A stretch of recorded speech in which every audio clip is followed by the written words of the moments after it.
ഇന്നത്തെ റെസിപ്പി അമൃതം പൊടി വെച്ചിട്ട് ഉണ്ടാക്കിയെടുക്കാൻ പറ്റിയ വെറൈറ്റി ആയിട്ടുള്ളൊരു വടയുടേതാണ്. നല്ല ടേസ്റ്റാണ്, കഴിക്കാനായിട്ട് ഉണ്ടാക്കിയെടുക്കാനും നല്ല എളുപ്പമാണ്. അപ്പോൾ അമൃതം പൊടി കഴിക്കാത്ത കുട്ടികൾക്കൊക്കെ ഈ ഒരു രീതിയിൽ ഉണ്ടാക്കി കൊടുക്കുകയാണെങ്കിൽ തീർച്ചയായിട്ടും ഇഷ്ടമാവും. കുട്ടികൾക്ക് മാത്രമല്ല വലിയവർക്കും തീർച്ചയായിട്ടും ഇഷ്ടമാവും. അപ്പോൾ അമൃതം പൊടിയൊക്കെ വെറുതെ കളയേണ്ട ആവശ്യമില്ല. അപ്പോൾ എങ്ങനെയാണ് ഈ ഒരു സ്നാക്ക് തയ്യാറാക്കുന്നത് നോക്കാം.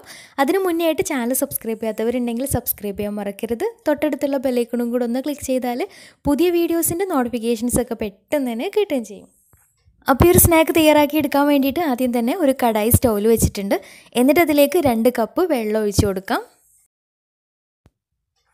എന്നിട്ട് ഇതിലേക്ക് ഒരു 1/4 ടീസ്പൂൺ മഞ്ഞൾപ്പൊടി, 1/2 ടീസ്പൂൺ മുളക് പൊടി, പിന്നെ പാകത്തിന് ഒരു നുള്ള് ഉപ്പ്, പിന്നെ 1 ടീസ്പൂൺ ചെറിയ ജീരകം, അതുപോലെ തന്നെ 1/2 ടീസ്പൂൺ കരിഞ്ജീരകം കൂടെ ചേർത്ത് കൊടുക്കാം. കരിഞ്ജീരകത്തിന് പകരം കറുത്ത എള്ളുണ്ടെങ്കിൽ അത് ചേർത്ത് കൊടുത്താലും മതിയാവും. രണ്ടും ഇല്ലെങ്കിലും കുഴപ്പമൊന്നുമില്ല. കൂടെ തന്നെ ഇതിലേക്കൊരു 1/2 കപ്പ് തേങ്ങ കൂടെ ചേർത്ത് കൊടുക്കാം.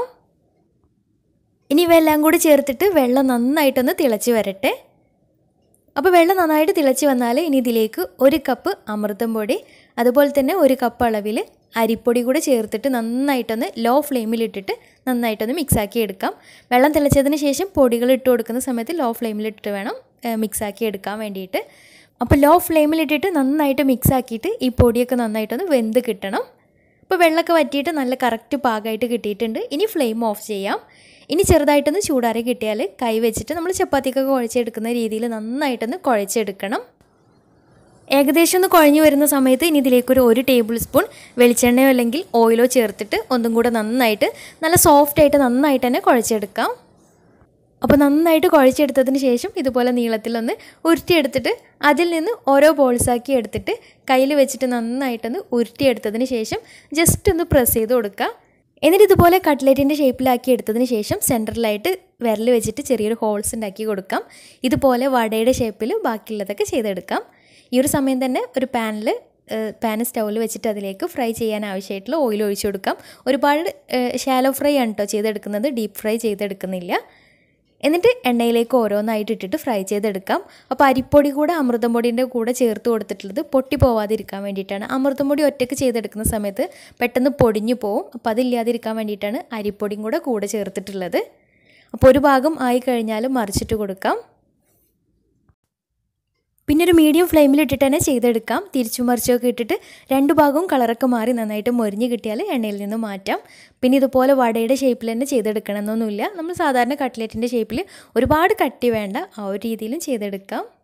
പിന്നെ ഡീപ്പ് ഫ്രൈ ചെയ്തെടുക്കുമ്പോൾ ചിലപ്പം പൊട്ടി പോകട്ടോ, അതുകൊണ്ടാണ് ഡീപ്പ് ഫ്രൈ ചെയ്തെടുക്കാത്തത്. ഈ ഒരു രീതിയിൽ ചെയ്തെടുത്താൽ മതിയാവും. പിന്നെ മറിച്ചിട്ട് കൊടുക്കുന്ന സമയത്തൊക്കെ ഒന്ന് ശ്രദ്ധിച്ചിട്ട് ചെയ്തെടുത്താലും മതിയാവും. അങ്ങനെയാകുമ്പോൾ കറക്റ്റായിട്ട് നല്ല പെർഫെക്റ്റ് ആയിട്ട് തന്നെ കിട്ടുകയും ചെയ്യും. പിന്നെ അരിപ്പൊടിയും അമൃതം പൊടിയും കൂടെ ആയത് കാരണം തന്നെ നല്ല ടേസ്റ്റാണ് ഇത് കഴിക്കാനായിട്ട്. അതുപോലെ തന്നെ തേങ്ങയൊക്കെ ചേർത്തിട്ടുണ്ടല്ലോ, അപ്പോൾ ഉള്ളിൽ ആ ഒരു തേങ്ങയൊക്കെ കടിക്കുമ്പോൾ നല്ല ടേസ്റ്റാണ് കഴിക്കാനായിട്ട്. തീർച്ചയായിട്ടും ട്രൈ ചെയ്ത് നോക്കണം. ട്രൈ ചെയ്തിട്ട് നിങ്ങളുടെ ഫീഡ്ബാക്ക്സ് താഴെ കമൻറ്റ് ബോക്സിൽ അറിയിക്കാൻ മറക്കരുത്. പിന്നെ ഒരുപാട് അമൃതം പൊടിൻ്റെ വേറെ റെസിപ്പി, നല്ല നല്ല റെസിപ്പീസ് മുന്നേ ചെയ്തിട്ടുണ്ട്.